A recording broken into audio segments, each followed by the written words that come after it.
Buen día. Vamos a continuar con una más de las midot de Boreolam de Hashem que podemos aprender para nuestra conducta. Dice acá, en el libro Tomer de Borá, Rabbi Moshe Cordovero, Lo ehezik laad apo. Hashem no mantiene por siempre su furia. ¿A qué se refiere? Explica así. Una persona actúa equivocadamente, se porta mal. Hashem se enoja con él. ¿Hasta dónde debería durar el enojo? Hasta que corrija su acción.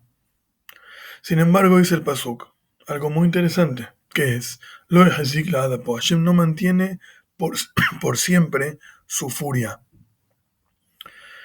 Por más que puede llegar a mantener, no es por siempre, dice, sino anula su enojo aun si la persona todavía no retornó a él.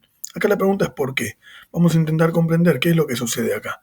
O sea, la persona se porta mal, Hashem se enoja con la persona, digamos, le manda señales de su enojo. Sin embargo, en un momento Hashem detiene su ira para con esa persona, por más que la actitud de aquel no cambió. Dice, esto encontramos en la época de Jeroboam ben Yoash,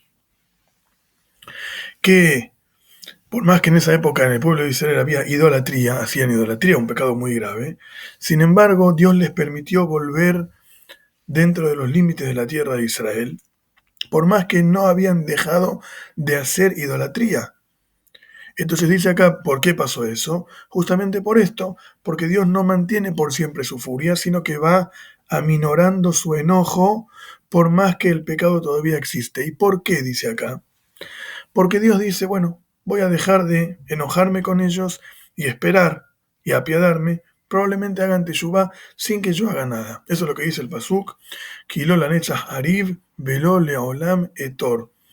Dice Boreolam, dice, no por siempre voy a pelear y no por siempre voy a enojarme o guardar enojo, sino que Dios lo que hace es comportarse de acuerdo al beneficio para el pueblo de Israel. Ahora sí, vamos a pasar a lo que nosotros tenemos que hacer. En la misma moneda, en la misma idea, nosotros para con nuestros semejantes. Todos conocemos lo que dice el Talmud, no sé si todos conocemos, es conocido, el Talmud cuenta que uno de los motivos que se destruyó el templo, el segundo templo, es porque Emido Divrei Maldín. ¿Qué quiere decir esto? Eran muy rigurosos. Ser muy riguroso, aun cuando la ley lo permite, no está bien. Uno tiene que a veces mirar para otro lado, dejar pasar. Probablemente según las reglas, según la ley, corresponde a la rigurosidad que estoy teniendo. No sé, vino a trabajar tarde y por cada minuto tarde le descuento plata. No necesariamente es un error, probablemente sea legalmente aceptado, si es un reglamento de la empresa o lo que sea. Pero uno tiene que a veces aprender a mirar un poquito para otro lado y a no ser tan minucioso en su din, en su modo de juzgar. ¿Por qué? Porque al final de cuentas lo que nosotros queremos es que la otra persona corrija su error. Si uno cuando corrige al otro lo hace con sed de venganza, eso no es educar, eso no es enseñar, eso no sirve.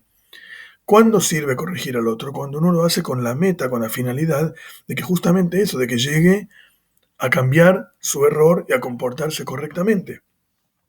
Entonces dice acá, ¿qué es lo que sucede? Uno tiene que buscar siempre el beneficio del otro. Probablemente el enojo no te lleva a ningún lado. Hoy en día está demostrado que nuestra generación, con más enojo y con más rigurosidad, logra efectos opuestos y contrarios, con el semejante, con los hijos, con quien se trate. ¿Está bien? Que es un semejante más alejado o en el seno familiar, siempre tiene que uno intentar, en mayoría por lo menos, no usar tanto la rigurosidad, sino más el amor, el cariño, el abrazo.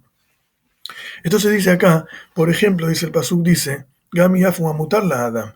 Por ejemplo, en un caso que el enojo está permitido, como trae acá el Pasuk, dice, Kitirei hamor sonajá, una persona que ve a una persona que va con su burro, su animal, pero se trabó en el camino. Es un animal que se le está cayendo la carga y está con problemas, que sería parecido a decir hoy en día que uno va en la ruta y una persona, alguien, en el costado de la ruta, se le pinchó la rueda. Entonces tiene que ver cómo lo ayuda. Pero claro, dice la Torá, este que está ahí es tu enemigo. Dice acá, ¿a qué se refiere con tu enemigo? Es una persona que no se comporta bien con Dios y que por ese motivo a usted genera rechazo. Esta persona está alejada de Dios. Entonces, bueno, que aprenda, que cambie la rueda solo, que se arregle solo, que se quede hasta la hora que tenga que estar. Y probablemente así aprenda. Será, entre comillas, un castigo de Dios. Dice la Torá, de ninguna manera, no pienses así. Azota azobimo, ayúdalo igual. Deja tu rencor en el corazón y, al contrario, tenés una mitzvah de acercarte a él y de brindarle tu cariño y tu ayuda. Y la palabra, la frase clave que dice acá es Ulay y oil bedererse. Probablemente lo que no lograste con el enojo, lo que no lograste con la rigurosidad, sí lo logres con cariño y con un abrazo. Esto es lo que vemos de Dios. Que Dios cuando se enoja no mantiene su enojo. ¿Por qué no lo mantiene? No lo mantiene justamente porque lo que quiere es que corrijamos nuestro accionar. Entonces todo depende de cada caso, de cada persona, y Dios hace según el caso. En ocasiones rigurosidad es lo que corresponde, en ocasiones no. Es justamente cariño, por más que no dejó el camino malo. Lo mismo nosotros con nuestros semejantes. No ser rigurosos. Optar por el camino del cariño, por el camino del abrazo, por el camino de la empatía hacia el otro, de comprensión hacia el otro, y desde ahí hablarle. Y quizás, como dice acá la palabra quizás, y quizás todo aquello que no lográs con rigurosidad, por más que corresponda, pero no da el efecto que querés, si lo logres brindándote con cariño hacia todas las personas. Que estas palabras sean Leilun Ishmat de Shoshana Bat Dora y de Jacobo Ben Sofía.